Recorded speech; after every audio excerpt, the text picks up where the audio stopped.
very much for offering food for thought, along with the meagre offerings of the media team for lunch.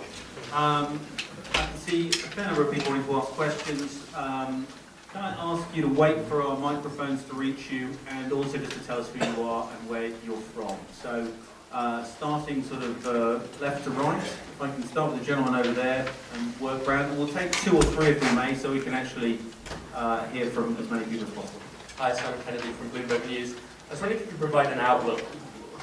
Assuming they don't take on your advice, and assuming they continue the current path, is there a chance that the ECB's work, continue with another 3-year auction in February, could kind of buy enough time for the governments to act, for Angela Merkel to act, and in doing so kind of lure investors back into some of those markets that you see as strength?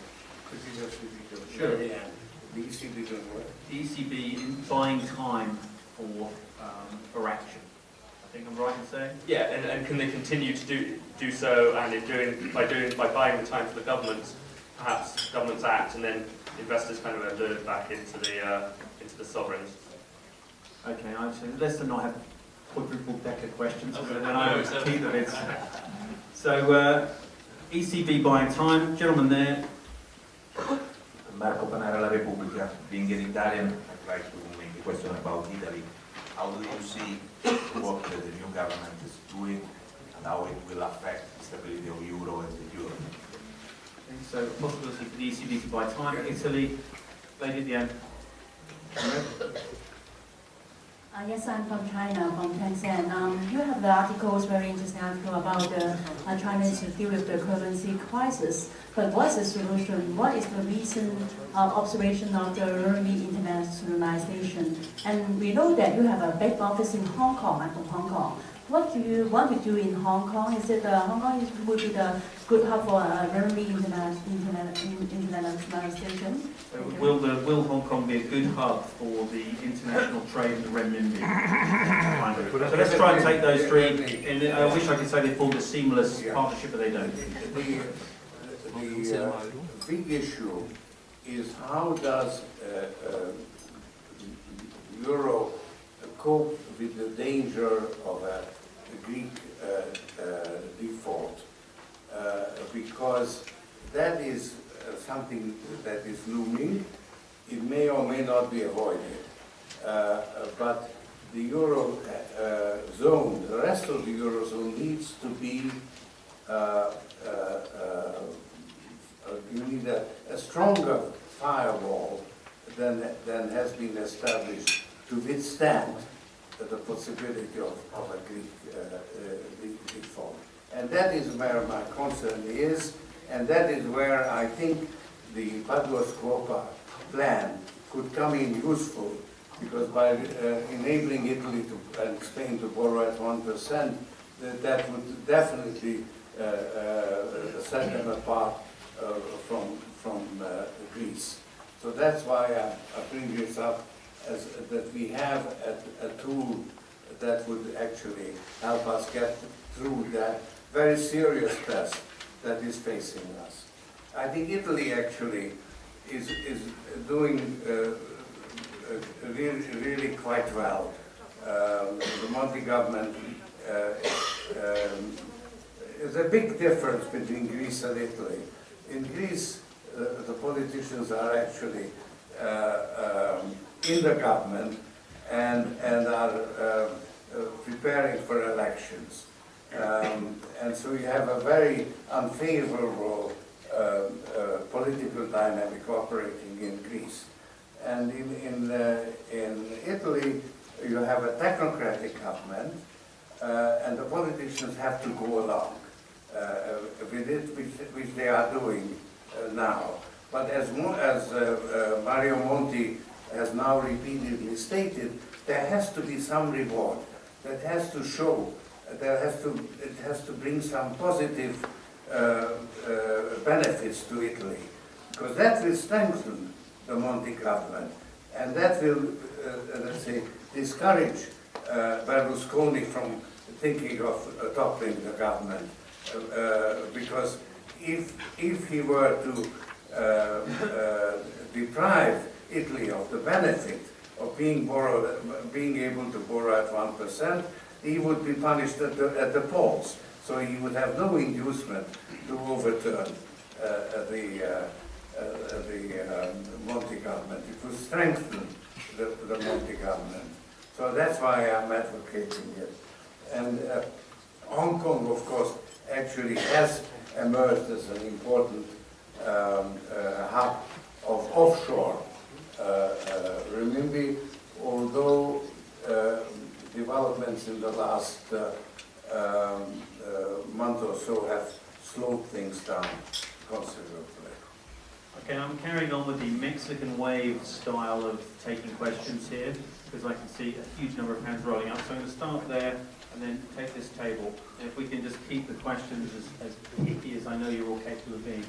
Thank you. Do you foresee a smaller euro in 2012?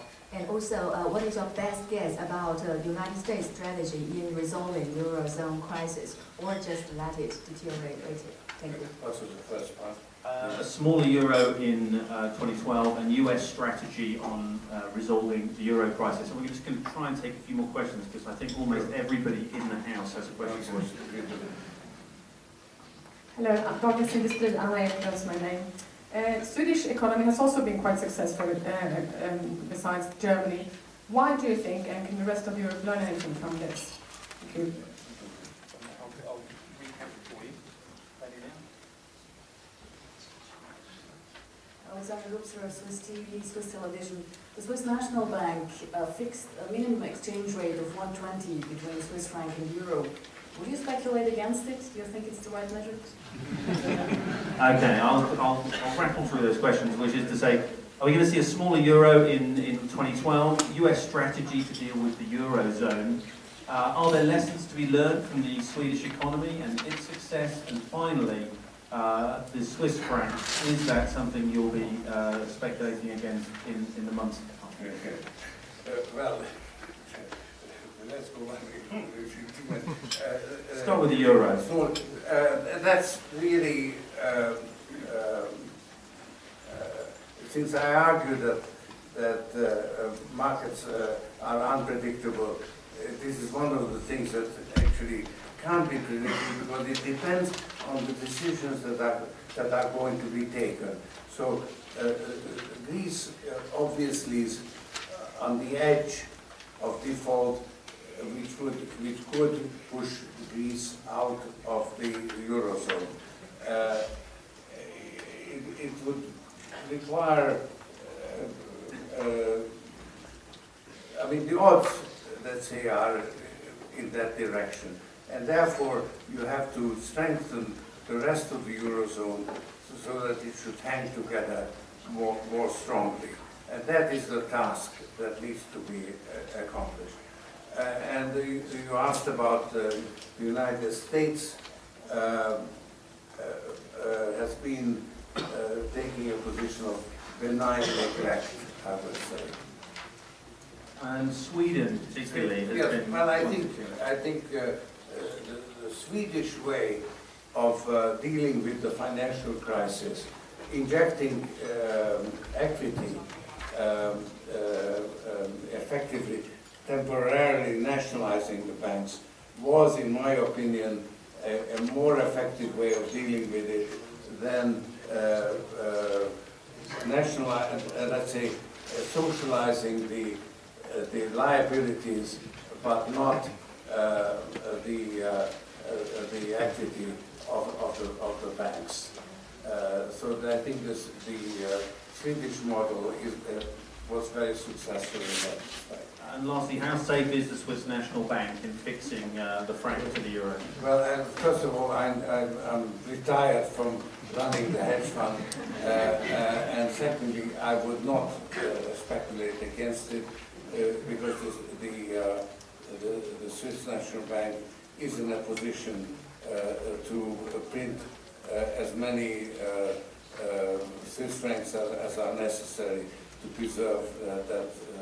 That was, I think, a very clever maneuver on the part of the Swiss National Bank. Thank you. Okay, moving down table, gentleman at the front.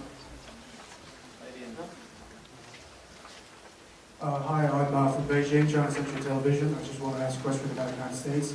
And President Obama had just addressed his State of the Union, and he said it emphasizing more on the middle class and imposing more taxes on millionaires and overseas companies. I just want to know your comments on it, whether it is good for the American economy and whether it is good for Obama's presidential election. The taxes, the State of the Union speech, or? About the State of the Union speech imposing more taxes on overseas companies. Lady there? Lady there. Pascal from France.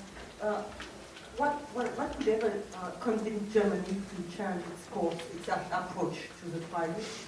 And second quick question, are you exposed to this? And lady on the left. The IMF yesterday, Alexandra Führer from the Austrian Daily Standard, the IMF yesterday said they expect just a mild recession for the Eurozone. Do you agree?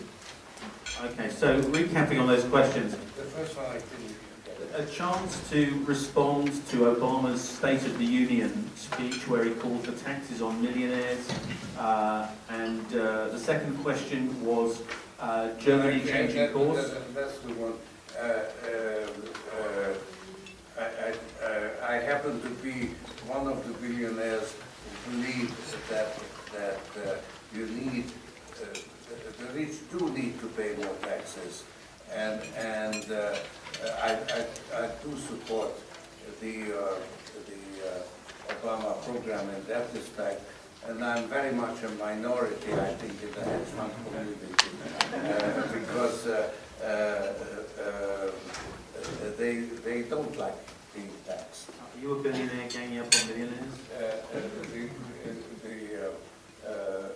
Basically, you asked about Germany changing its mind. I think it has to be an argument. I mean, the argument is really very strong. And I think it has to eventually sink in. And I think that people in Germany are, first of all, committed to a peaceful Europe. There's all the history that would lead them to that. And I think they're also pretty well educated. I understand their position because they've been traumatized by inflation, and they just simply don't understand the threat that deflation can cause. Incidentally, the statutes of the European Central Bank call for maintaining stability. And that means fighting against deflationary threats as well as inflationary threats. But in Germany, they only look at the threat of inflation. And fighting inflation at the time of deflation is just simply the wrong policy. And just briefly, the IMF has spoken about a mild recession. Is that an analysis that you share? I think the IMF has recognized and is telling the world that fiscal austerity is going to aggravate the situation. So they are coming out with more realistic estimates of what's ahead than the governments themselves. Okay, we're going to move down the table. Lady from Chinese television just had a hand in the air, and there's a gentleman there, and Mr. Sam Black. Soros, I'm from China. Oh, can you turn the microphone? Seems to have switched itself off. Okay. How China should be responding to the Eurozone crisis, and has any advice for Chinese leaders? Okay, that's China, and we had another question just there, that gentleman. My name is Sayyid. I'm from Arabic Publication, Dubai. I would like to know how, if this crisis continues, how it is going to affect the Arab countries, especially the countries that have come out of Arab Spring, how it is going to affect the funding of those countries. Okay. And just moving tables. Sam, from the Times. Figures this morning show the UK economy is back in contraction as of the fourth quarter. I wonder what conclusions you draw from this and whether this suggests the coalition government's fiscal consolidation program is too aggressive. Thanks. Okay, we're seeing a return to autarky in those questions, I think, aren't we? Sure. First question coming from China. How should China respond to the euro crisis? I think that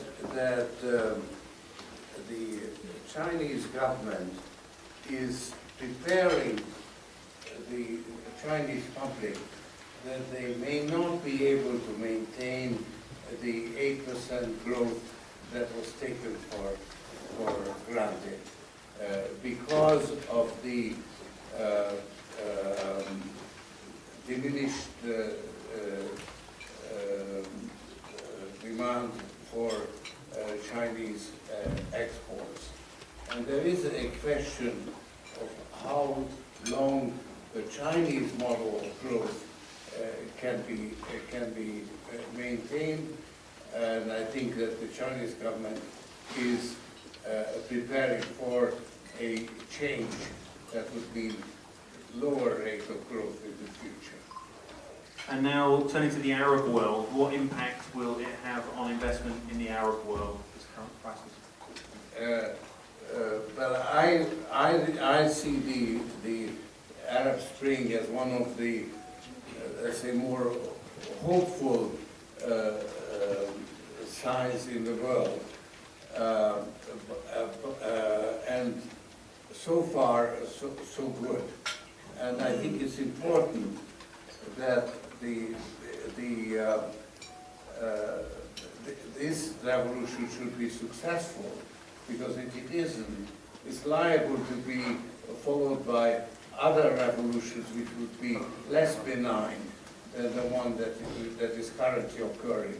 And there is a big danger that, for instance, I was in Tunisia, where the Islamic majority is the Islamic Democrats are actually behaving more like Christian Democrats than Islamic extremists, and are really, the political situation is very favorable. However, when I was there, November exports to Europe in November dropped by 10%. And that could be a danger for Tunisia. So I'm worried that the euro crisis is a threat for the very positive developments, both political and economic, which are occurring in the developing world in general and in the Arab world in particular. And lastly, on the UK, the fiscal consolidation going on there, is that something you think is going to impact Britain's opportunity to rebound economically?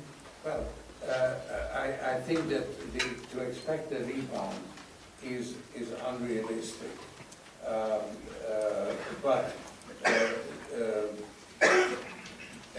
Britain, because it is in control of its own currency, is in better situation as far as its ability to refinance itself. So Britain benefits actually currently for not being part of the euro. Okay, moving downstream and across. I can see a couple of hands up at the back of that table. Gentleman just behind you, Abby, I think, has also had his hand up quite high. Mr. Soros, RBC of Russian Business Television, from Russian Open Society. There are a lot of speeches in Russia about global national currency as the possible reserve in the national currency. How we implement it? Okay, thank you. We just get a couple more voices from that table.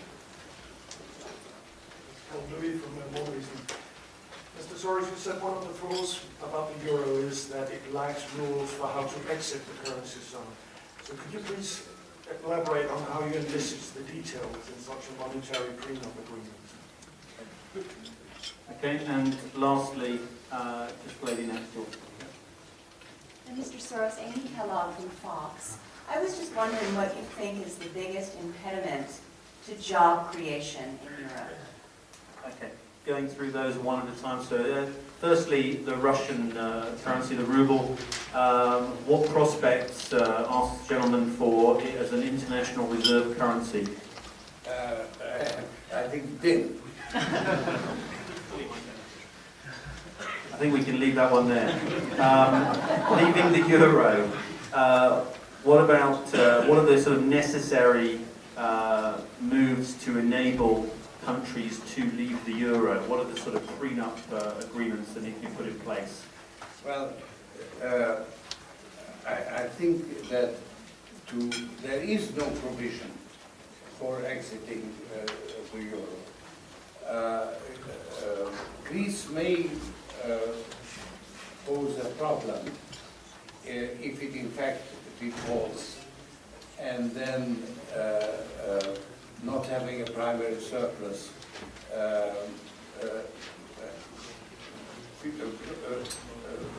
leaves the euro. Incidentally, defaulting by itself does not necessarily mean that they leave the euro, but the need to reach at least a primary surplus may force Greece out of the euro. And actually, the problem in Greece is, one of the problems in Greece is that there is a pretty powerful group of that is in favor of Greece leaving the Eurozone. And actually, many of the owners of newspapers and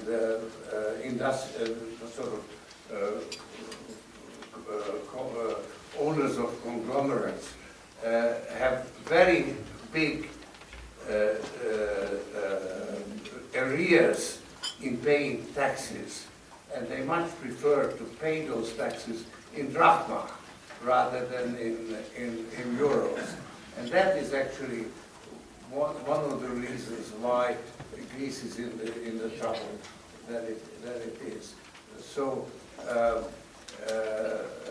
that will give a serious problem of having to design rules for leaving the euro, and I think it's better to strengthen the euro and to make it more cohesive, so that leaving actually becomes really not realistic. Just as no state in America would think of leaving the Federal Reserve System. So in the same way, you need to strengthen the political union in Europe, so that the euro actually remains solid currency. You've talked about the euro extensively. What about the measures necessary for job creation? That is basically the main problem, I think, is insufficient demand. Now, there's also structural reforms that could help. There's no question that there are need for structural reforms, but structural reforms alone can't make up for the deficiency of demand if you have this deflationary debt spiral. Okay, moving tables. Ugo at the front, and then we'll just move across. Sole 24 ore of Milano. Let me follow up the issue regarding the job creation. This morning on a panel, someone up in America said job creation is against job stability. Do you agree on that? Job creation is against job stability. Is that something you agree with? Well, that is a structural reform of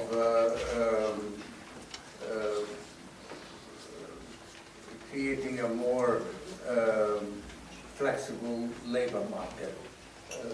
So definitely it's an element, but I'd like to emphasize that that alone will definitely not do the trick. Moving tables. I see a host of hands. Start at that side and move along. Chunang from Xinhua News Agency. Since the last EU summit in December has set out the fiscal compact, which I think is a rough direction for the future fiscal union or fiscal integration. Do you think it is a right direction or a wrong direction? And do you think that this step is strong enough to sustain the confidence in the Eurozone? And another question for me is that in the current status condition, do you think the devaluation of euro or strengthening the euro, which one is a better choice for Eurozone? Okay, I'm just going to take a couple more questions. John at the front and just moving back down the table. Yeah, Jeff Couple, CNBC Asian, thank you. Mr. Soros, could you tell us, in dollar terms, would you buy gold today and can it go much higher from here in US dollar terms? And if you were to buy equities, which countries' stocks right now represent the best value? There's a lot in that. Starting with the euro, the measures outlined at the Euro Summit in December, are they sufficient to restore confidence? And the second question on whether you see the euro being better off weakening or strengthening. And then we'll stop there and we'll go to gold. First on the measures taken so far, I think I've listed the defects of the euro. And I'll be very frank with you, I myself didn't, I was aware of some of the defects, but not all of them, until they actually emerged. In particular, this disadvantage of borrowing in a foreign currency is one that has really come out only because of the intransigence of the authorities in sticking to the letter of the law and preventing the ECB from acting as a genuine lender of last resort. So it's partly the policies pursued, particularly by the Bundesbank, that has brought this out. And therefore, I don't think that the extent to which the euro is broken has been recognized, and therefore what is proposed, the fiscal compact and so on, is maybe a necessary first step, but you still need that stimulus without which the euro is counterproductive and unsustainable in the long run. However, the uncertainty surrounding the euro, which is depressing the exchange rate, is actually beneficial to Europe, and particularly to Germany.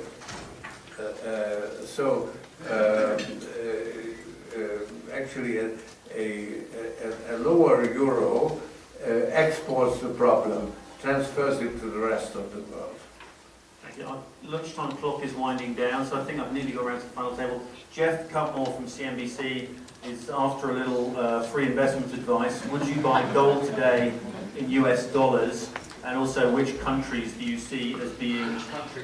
Which countries' stocks are best valued at this moment? Well, I tell you, at this moment, I'm rather happy to have retired, because frankly, if I were running the fund, I would have a very difficult time in knowing given the degree of uncertainty, how to invest my money. So I'm glad to leave it to others. That's the biggest endorsement of tracker funds I think we've heard so far. Moving that table, Larry Elliott at the end. Larry? You said in answer to an earlier question you thought the Germans would eventually see sense.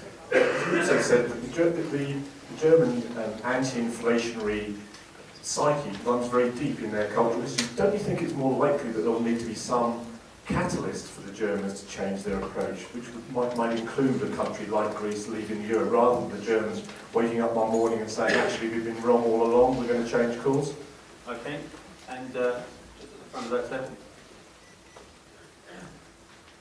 Mr. Soros, Damon Rees from the Daily Telegraph. Do you think France will elect a socialist president? Will that be good or bad for the euro crisis? Okay, so beginning with Germany, will the Germans come to their senses evolutionarily or revolutionarily? I think is what Harry's asking. Yeah. Well, that's again, I think a lot depends on what happens in Greece.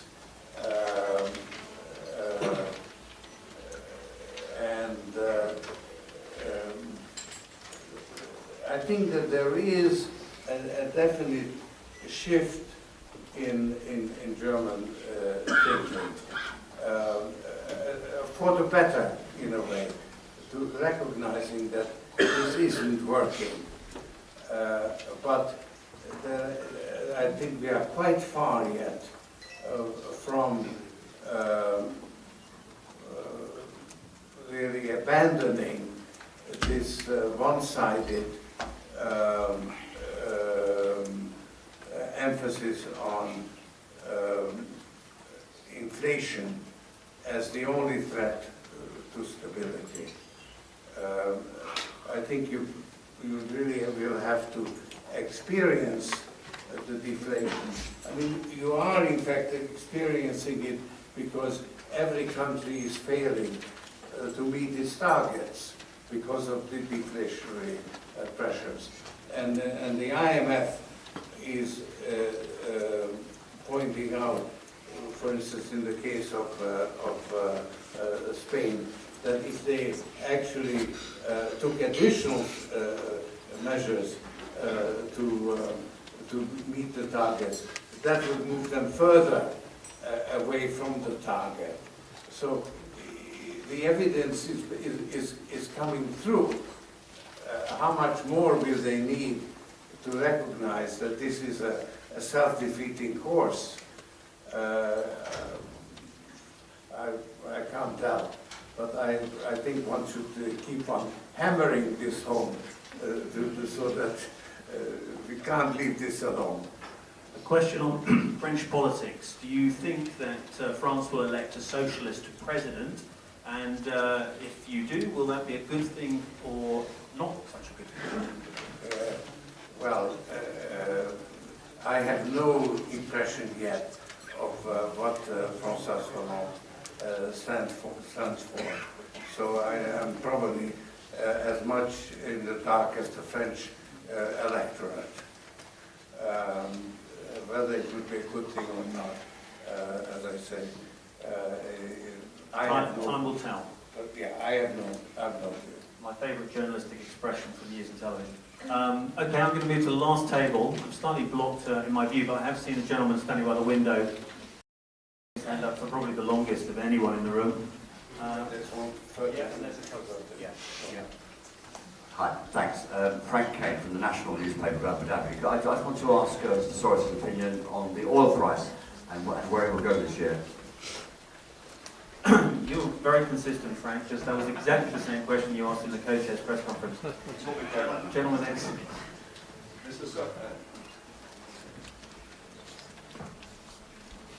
Mr. Soros, I'm from Novaya Gazeta from Russia. Is there any, in Russia we have some scenarios of political development in the next few years. In your opinion, can these the developments, these different scenarios affect the economic stability in Europe and in the Eurozone? Okay, and one last question, I think that will have to wind it up. Gentleman just there. My name is Giuseppe Sarcina from Corriere della Sera, Italy. I would like to know what you think about Mario Draghi's sentence on rating agency. Said that we would be better to ignore sometimes the advice of rating agencies. And what do you think about Tobin tax? Tobin tax. Tobin. Let me just take those one at a time. That's our last round of questions. So the first question for you is a good old-fashioned guest question. Would you give us a prediction on the oil price, where it's going? Well, fortunately, I have this theory which says that the future is unpredictable, and that kind of avoids me having to predict it.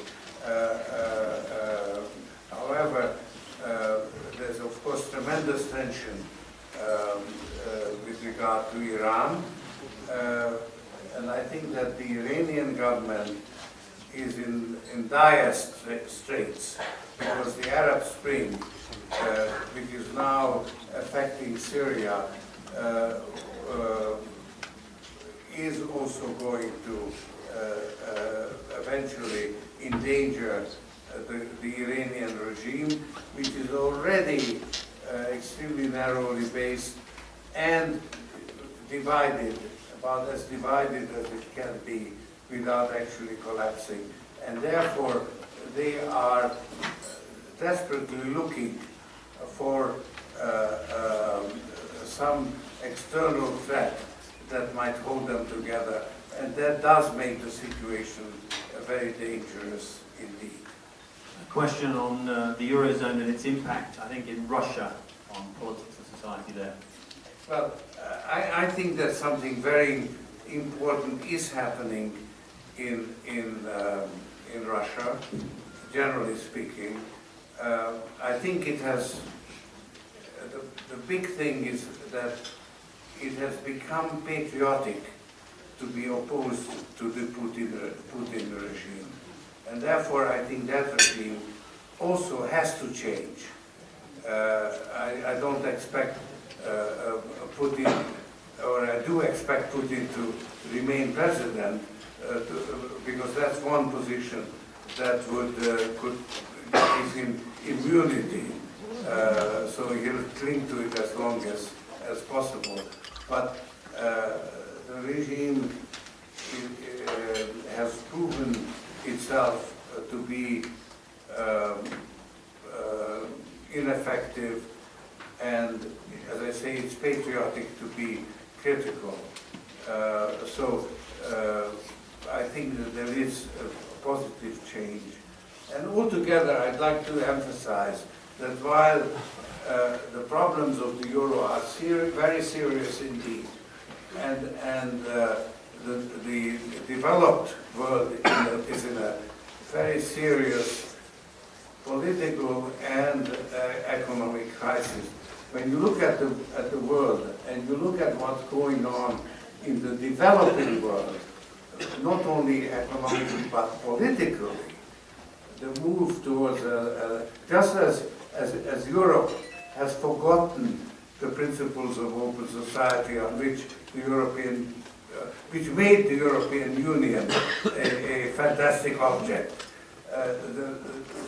That fantastic object is attracting genuine enthusiasm in the developing world, all over the world. I've spent some time in Burma, and I think that there is a real change there also. So there are very positive developments in the world, as well as the crisis that we confront. And the crisis that we confront, I think, is soluble if we understand the nature of the crisis, and it's really created by the leadership trying to preserve a status quo which is genuinely unsustainable and for many people increasingly intolerable. Two final questions. Firstly, would you agree with Mario Draghi that we should, on occasion, selectively ignore credit ratings agencies? And secondly, where do you stand vis-à-vis the Tobin tax?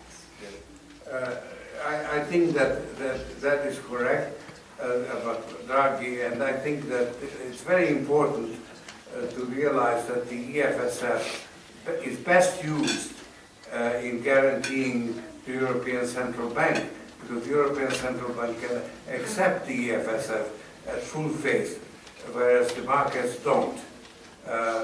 So it's the most efficient use of the EFSF. The Tobin tax. And the Tobin tax, I think as a source of revenue, I think I'm in favor. But as a way of preventing market excesses, I don't think it will be helpful.